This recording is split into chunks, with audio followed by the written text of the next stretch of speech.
Students, ये है आपका प्यारा सा चैनल पीसीबी क्लब और मैं हूँ सुमन ma'am.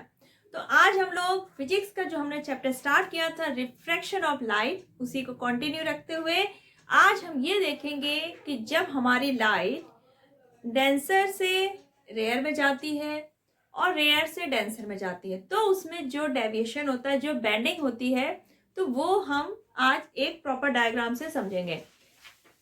The case of light going from air into glass and again into air, यानी कि पहले एयर है, एयर से ग्लास में गई, ये हमारा एक ग्लास स्लैब बना हुआ है, और अगेन फिर ग्लास से वो बाहर वापस एयर पे आती है। तो इसको आज हम एक प्रॉपर डायग्राम से समझेंगे। और जो ये बेंडिंग है हमारी लाइट की, जो रिफ्रैक्शन ऑफ लाइट है, ये किस पे डिपेंड करता है, ठीक है। तो ये सारी चीजें हम लोग इस वीडियो में कवर करेंगे।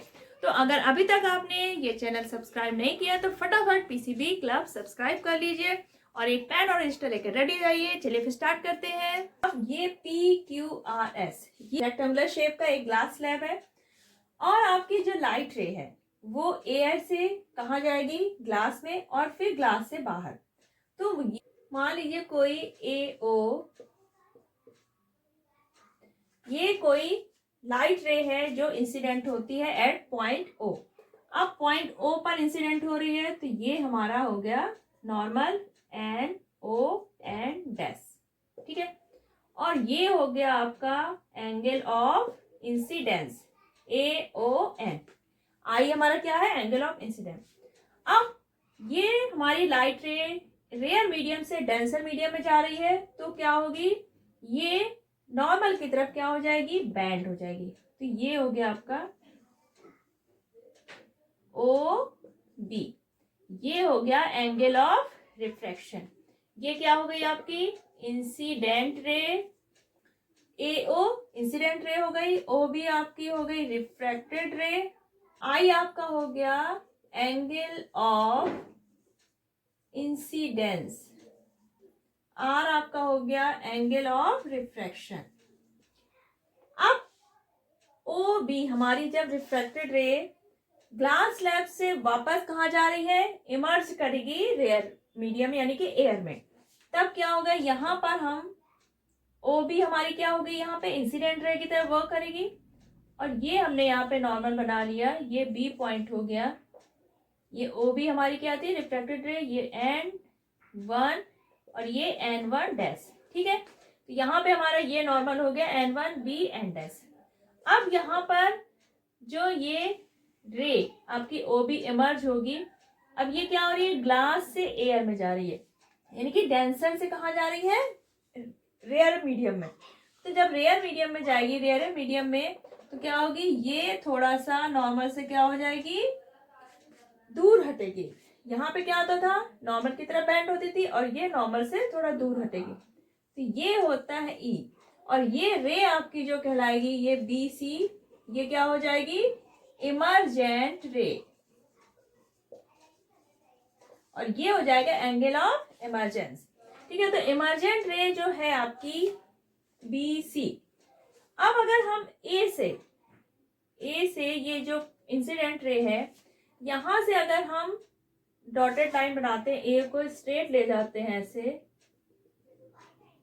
ये, और ये हो गया D। तो आपकी जो AOD, ये जो है AOD और ये B और C, तो ये दोनों क्या हो जाती हैं, एक दूसरे के पैरेलल। अब ये पैरेलल क्यों हो जाती हैं, देखिए यहाँ पे जब हमारी AO रे जब ग्लास में आती है, OB क्या होती है, ये नॉर्मल की तरफ थोड़ा सा क्या होती है, बैंड होती है, और जब ग्लास से वापस एयर में जाती है तब नॉर्मल से थोड़ा दूर हो जाती है। तो जितना ये बैंड होती है उतना ही ये क्या होती है, यहाँ पर नॉर्मल से दूर हो जाती है, यानी कि वो क्या हो जाता है, एंगल इक्वल होगा और अपोजिट होगा, और दोनों अपोजिट साइड में हो रहा है। PQ और SR दोनों हमारे ग्लास स्लैब के क्या है, अपोजिट साइड है, और ये जब OB नॉर्मल की तरफ बैंड होती है और जब ये BC नॉर्मल से दूर हटती है तो ये दोनों इक्वल होते हैं, जितना ये बैंड हो रही है उतना ही ये दूर हट रही है, तो ये दोनों क्या होते हैं, इक्वल हो जाते हैं एंगल्स। और आपका AOD और ये इमर्जेंट रे दोनों ही क्या हो जाती है, हमारी पैरेलल हो जाती है। और इन दोनों के बीच का जो स्पेस है, ये जो हमारी इमर्जेंट रे है BC और AOD जो है आपकी चली आ रही है इंसिडेंट रे के, अगर हमने पहले एक डॉटेड लाइन बनाई तो दोनों के बीच का जो स्पेस है that is called lateral displacement.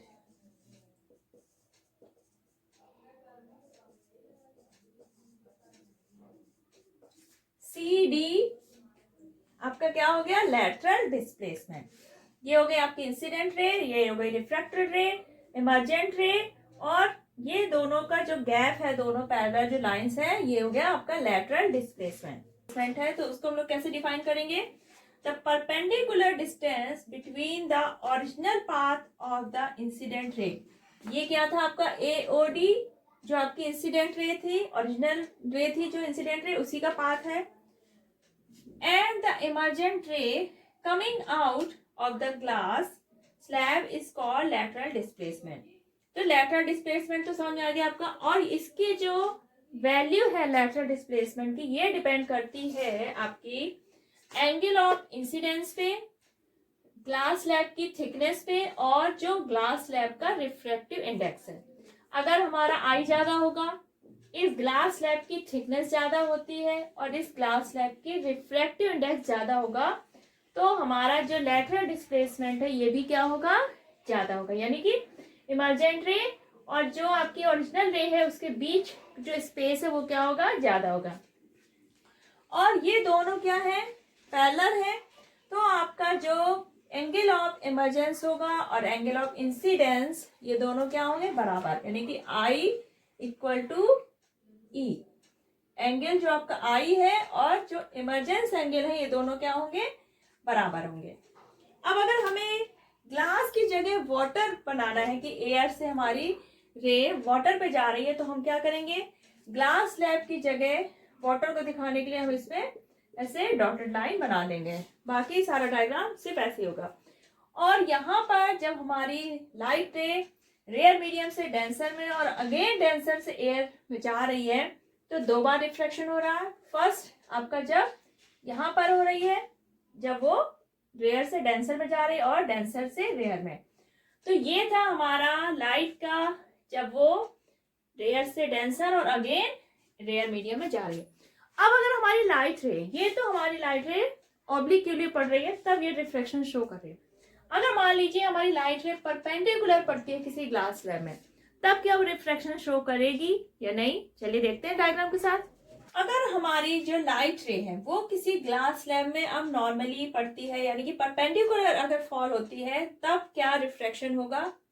अब यहाँ पर देखिए, ये हमारी लाइट रे है, ये हो गया एयर, ये ग्लास स्लैब हो गया, और ये अगेन एयर। अब हमारी एक लाइट रे जा रही है OA, परपेंडिकुलर जब पड़ती है तो क्या होता है, यहाँ पर कोई रिफ्रैक्शन नहीं होता, क्योंकि यहाँ पे क्या होगा, angle of incidence, angle of refraction, ये सब क्या है, 0, और हमारी लाइट रे स्ट्रेट चली जाती। अब लेकिन ऐसा होता क्यों है, इसको हम लोग वेव थ्योरी से फिर समझेंगे। अब हमारी लाइट क्या है, एक बीम ऑफ लाइट है, बहुत सारी वेव्स से मिलकर बनी है, ठीक है। तो जब ये वेव्स किसी ग्लास स्लैब में पास होंगी, किसी बाउंड्री पहुंचेंगी, तो ये क्या है, परपेंडिकुलर पड़ रही है। तो जो वेव्स हैं, इसका पूरा पोर्शन एक साथ ग्लास की बाउंड्री को टच करेगा, और एक साथ ही वो ग्लास के अंदर जाएगा, ठीक है। और एक साथ ही पूरे पार्ट की क्या होगी, स्पीड कम होगी, और एक साथ ही वो इमर्ज होंगे, यानी कि पूरा पोर्शन एक साथ एयर से ग्लास में जा रहा है और ग्लास से एयर में बाहर आ रहा है। तो यहाँ पे कोई भी एंगल में चेंजेस नहीं होगा। जब सारा पार्ट एक साथ एंटर करेगा और एक साथ बाहर आएगा, तो यहाँ पे कोई भी एंगल ऑफ इंसिडेंस या एंगल ऑफ रिफ्रैक्शन नहीं बनेगा, और हमारा लाइट की जो रे है वो कोई भी बेंडिंग शो नहीं करेगी, और रिफ्लेक्शन ऑफ लाइट नहीं होगा। तो अगर आपसे क्वेश्चन पूछा जाता है कि अगर लाइट हमारी परपेंडिकुलर फॉल होती है किसी ग्लास स्लैब में या वाटर कोई बॉडी है, तो क्या उसमें रिफ्रैक्शन होगा, तो आपका आंसर क्या होगा, no, there will be no refraction of light. तो आज हमने दो केसेस पढ़ लिए हैं रिफ्रैक्शन ऑफ लाइट का, कि जब वो रेयर से डेंसर में और अगेन फिर रेयर में जाती है, और या फिर वो परपेंडिकुलर पड़ती है।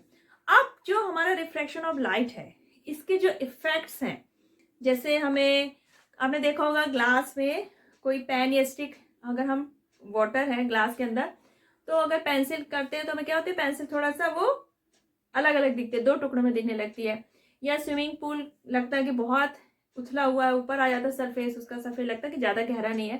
तो ये सब चीज़ें रिफ्लेक्शन ऑफ लाइट के कारण होता है। और ये बहुत सारे इफेक्ट्स हैं, ये सारे इफेक्ट्स हम लोग नेक्स्ट वीडियो में करेंगे, तो देखना मत भूलिएगा अगला वीडियो। और अगर आज का वीडियो आपको लिए फ्रूटफुल रहा है तो अपना ज़्यादा ज़्यादा इसको शेयर करिए, फ्रेंड्स को भेजिए, लाइक करिए, क्योंकि आपका लाइक और आपका सब्सक्रिप्शन हमारे लिए बहुत इंपॉर्टेंट है।